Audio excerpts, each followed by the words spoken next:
то, что ты сейчас творишь с людьми, и то, что ты творил ранее, это тебе никто не оставит. Нормальный человек тебе это не оставит. Вот. И придет день, когда ты ответишь за все это, народ спросит с тебя и с других там лицемеров, вредителей и тех людей, которые разделил наше общество.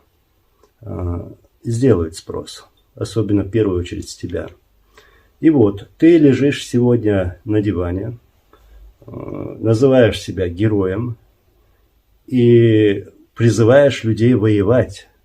Воевать в той войне, которая абсолютно не нужна ни тем людям, кого ты призываешь, и тем более чеченскому народу. Ты призываешь погибать, умирать за Путина и за Россию, которая веками убивала чеченский народ.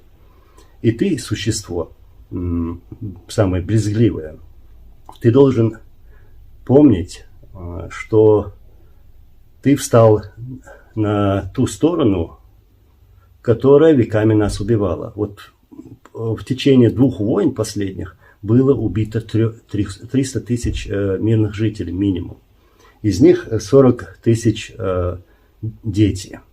Вот почему тебя называют предателем чеченского народа. И ты, существо, лежишь так на диване, не можешь открыть глаза, не можешь связать свою речь, призываешь людей воевать против Украины. И ты за это тоже ответишь. И только самый низкий человек будет призывать женщин воевать. Вот буквально недавно твои халуи записали такое видео, где женщины стоят в строю, и что они готовы поехать в Украину воевать. Ну, понятное дело, что это все делается под давлением, под твоим и путинским давлением. Вот. И то же самое делал твой отец. 95-й, 96-й год на митингах, где люди собирались у нас в республике против войны. Твой отец призывал, стоя на тракторе, в то время шла русско-чеченская война, и он призывал на войну все население нашей республики.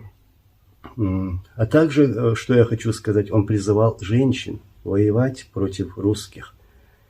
Вот, твой отец это делал.